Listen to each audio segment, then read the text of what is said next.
This is Tea Time with Trottie, presented by Golf Galaxy. Today I'm joined by four-time NBA champion Andre Iguodala. Good to have you here, mate. It's good to be here.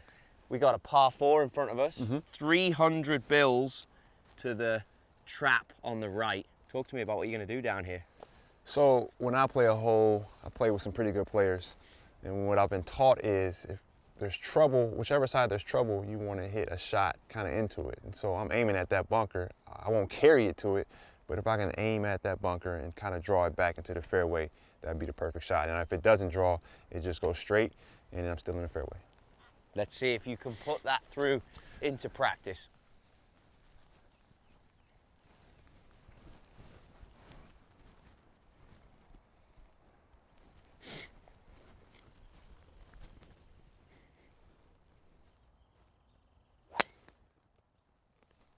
Gonna play. Oh God, that was beautiful.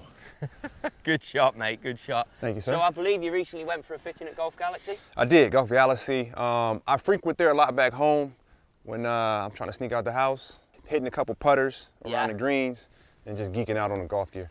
How was the whole situation? How was the experience? How long did it take? Were they asking questions that, like, where were they diving in? Were they getting into what you truly needed and your needs? Because you're actually quite golf equipment spot on. I've been talking to you a little while. I like what you have to say. Yeah, so I went in and tried to give them some feedback on, I'm like a equipment geek. Like I'm on the websites, I'm on the blogs, I'm seeing what's coming out. I'm seeing Rory's 4-iron. And Rory's 4-iron. I know what you're talking about. And just letting them know, like, I like my wedges set up a certain way. So I'm 59, 55, 50 on my setup, and I know my specs, I know my lie, I know lofts on most of my clubs, and just giving them some background on what I'm looking for on my spin, my launch. It was a really good experience. So they weren't putting you in there too far past the point of the bell curve. That's how I always like to call it. If you're going to go in, the experience is like, hey, we're here for a fitting rather than just to see you smash drivers. Correct. So, started with a wedge, and then I went into like an 8-iron, then went to the 6-iron, looking for certain numbers. And then I went to my fairway woods, went to a hybrid, went to a driving iron, just seeing like what type of launch numbers I would need or look for. So it was an amazing experience. Getting to the driver, you got 3 different options with the driver. So went with the QI10 core driver.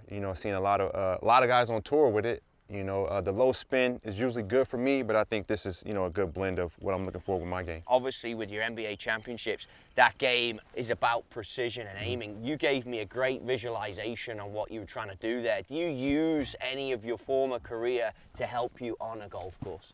Yeah, I would say so. Golf has helped me in basketball, I would say.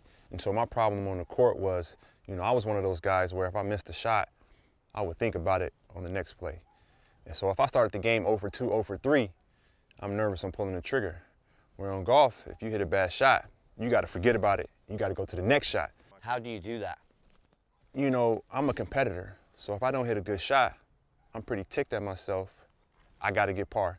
And then, my next shot is like pressure's on, but I like pressure moments because I put in work on my golf game. And I know you put the work in, the results will take care of themselves. So I'm like, I guarantee you I'll par. And so it's like motivation, but you competing with yourself. That's why I love golf. Like I don't gamble too much on the course because I'm playing against myself. And it's like that's like the ultimate place to be as a competitor. If you can compete against yourself, you're going to continue to drive yourself to get better.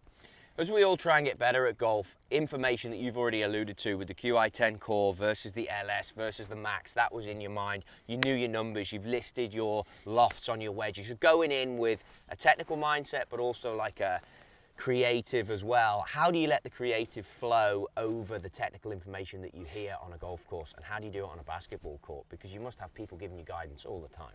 Yeah, well, on a basketball court, everyone wants to emulate Michael Jordan's fadeaway. Now every kid wants to emulate Steph Curry's shooting abilities.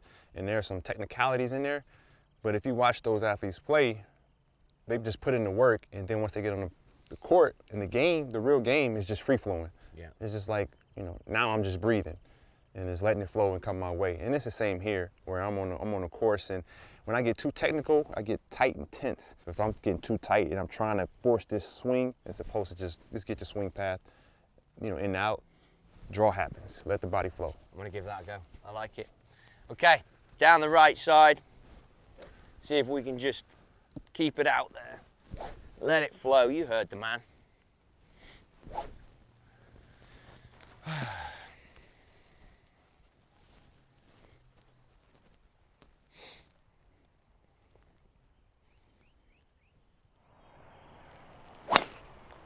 Ball.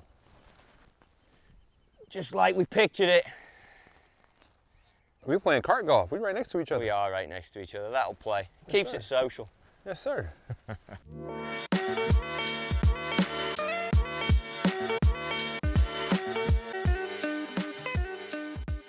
So with wedges, and obviously this is a brand new club, I saw even a couple of them, you got them so recently, you're just taking the stickers off.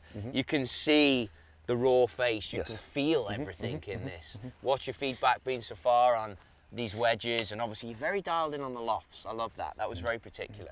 But what was the experience like getting a wedge fitting, and how did that go down? So the wedges were really cool because of, you know, obviously when you get a fresh pair of wedges, you know, it's the spin, you know, and the feedback you get when you hit the ball. And I like these wedges because as soon as I make contact, I know if I hit a good or bad shot, like right away. Like that's what I love, is just feeling that feedback. And that's what I learned. Like I practice with blades in my house. Like I've never taken them outside, but just to get feedback, just to get feel. And so when I'm on a court, you know, or on a course, you just hitting the ball with confidence. How did you get into golf?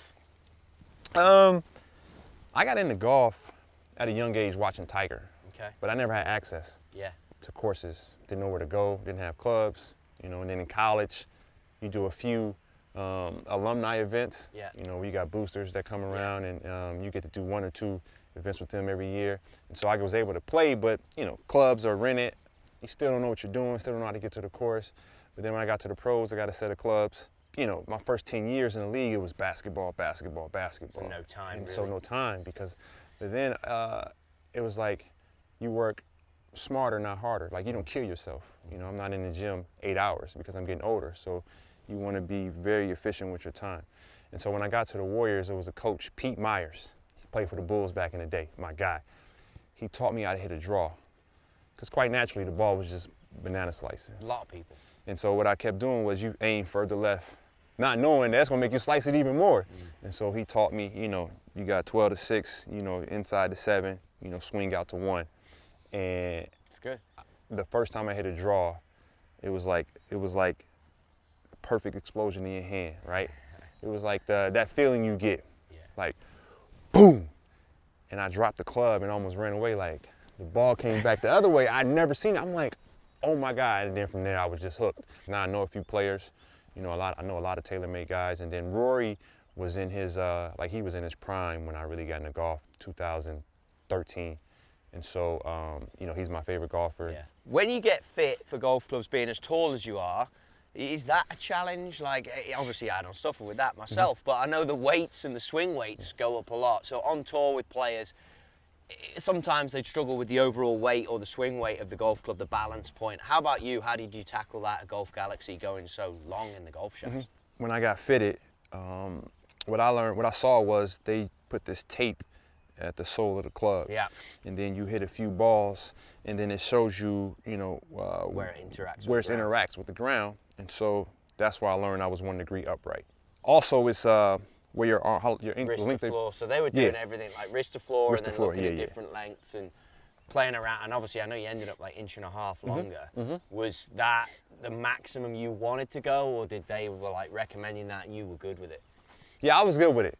Over the time, like I paid attention to, you know, even like how I should be putting the ball, how long my putter should be. Yeah. And so for me, it's just leaning on experts. Sure. At the same Trusting time. them. So, you know, I'll admit what I don't know. Like, hey, you know, don't know much about this, help me out. And the guys at Golf Galaxy were able to say like, hey, this is what you should be thinking. Like I got a whole putting lesson that is blowing my mind right now and I'm still thinking about. I can't wait till we get on the green. Well, let's get there then. So we've got left in here, if I look at this and we go to the back edge, I think I was saying earlier, 1 second, we have, 119 to the back. And then I think you've got about 115 to the flag. We hit these pretty close to each other, you were right. So we got which one, we don't even, they're both using the same number, so we don't look particularly, I'll go this ball first.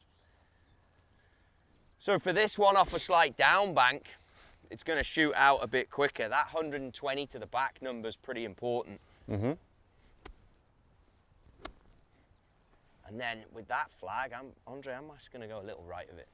See if I Smart can man. just go for the fat of the green here. Pretty stiff.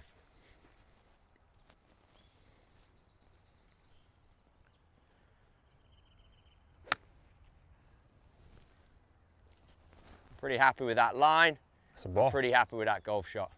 So for me with these wedges, why I like them, and obviously for you, you got freshies, so there's a bit more heat on you here. I know exactly how far it's going to go. 120 to the back, and that's gone 5 yards short of it. I'm happy with that.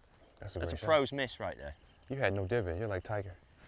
I'd like to say it was intended, but... Same, you got your 52? 52, yes.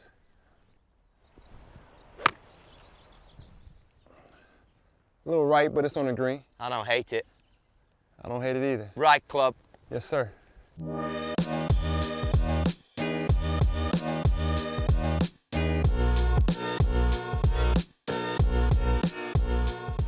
So Andre, we've made it up to the dance floor. We're all the way out here.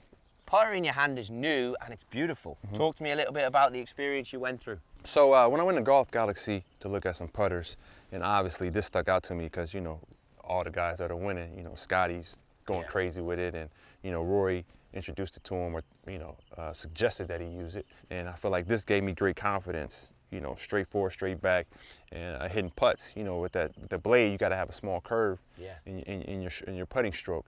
And so for me, getting some explanation about this putter too was pretty informative in terms of, you know, the MOI, moment of inertia. Do you know what? That very sort of fitting you went through, we do that at the Kingdom at TaylorMade. 12-foot putt for a reason. We've had the best players in the world over the last 2 or 3 decades there. They don't always strike that thing out the middle. So when you have a putter like this, and I don't know if they showed you this, that's a nice grip by the way, but if you take the putter and you hold it like this, I can tap away from the center. I'm not on the center there. And look how little that putter is twisting. So guys don't hit them out the middle, and the girls don't hit them out the center all the time. So what you're experiencing, that energy to the hole, moment of inertia that Andre so fantastically got in there, is basically reduction to twist. And that's why this has been so successful. Now you were telling me a little bit about the experience you had and looking at the loft and the impact. I know you and I have spoken about how important, and it's why I've got this Del Monte arm lock, but lie angle is, but also the loft you present at address. Yeah, I learned a ton. It kind of blew my mind in terms of, you know, how I putted. So when I set up previously, you know, my putter, I was pretty much straight up and down, and I thought this is what I was seeing. You know, you got a few guys on tour who do a small forward press, but didn't quite understand why. And so when I was getting fitted and I started my forward press, you know, I got the heel just off the ground. And so when I brought that heel up and I got it here, it was more of a pure roll, and I made like 6 straight putts. It just blew my mind. So now I'm really excited to get back home and get to working on it. The main call out, if anyone wants to try the forward press, when you set up there just before you press, the beauty of the Spider is it's got the white insert. So it's how far are you going to press? Right, okay. And a lot of them go to the point where you can't see the white. Because if you put your hands here, you can see the white. Yes. But if you forward press, no white, and No then white. you go. Yes. And it's great because you keep moving. Yeah. So I obviously don't play basketball, but imagine there must be part of your routine where you're like, hang on a minute, I go bam, bam, or I throw the ball and let it spin back to me, or, you know, I wipe the sweat off my brow. There's a routine, right? And that's all part of it. And then it's bump, bump, one, look, go. Your forward press is just starting the same, sort of the same thing. So it's like bum, bum, bum. just a trigger. There's my forward press. It's a trigger. It's a trigger, yes. It's a trigger. I like that. I like that. So this part, obviously my marker's out there just on the right side. Talk to me about your process as to, are you going to walk up and get a feel for it? Are you going to just stick back here? So if I'm playing a fun, friendly round and we're just moving along, I normally just take a look from like this angle. Obviously, when I was on my approach shot, I knew that I can leave it a little bit long and it would spin back. You got a lot of spin on that mill grind 4 wedge. Right, not going at the pin, but I can see that it's a back to front pin. Yeah. So being up here putting, I know it's a right to a left. And so I have a good feel. And so now it's up to me to see how far outside that I'm gonna go. Obviously, my chances of making birdie are pretty slim. And so I'm trying to give myself an opportunity just to have a tap in or a short par putt. I use my feet a lot on the green. And so obviously I know now I'm going to be putting uphill because my feet tell me my natural weight is falling on my heels. And then when I stand on my line, I stand between, my imaginary line. I'm seeing a lot of my weight is falling over to the left side, so I know it's right to left. So I do a lot of feet, you know, a lot of feel with my feet, walk up and down in the green to give me kind of a feel of like how far to hit it and what line to hit it on.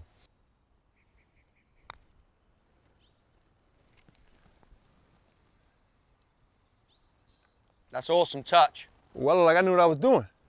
It's good touch. Yeah. A little long, but the line was right.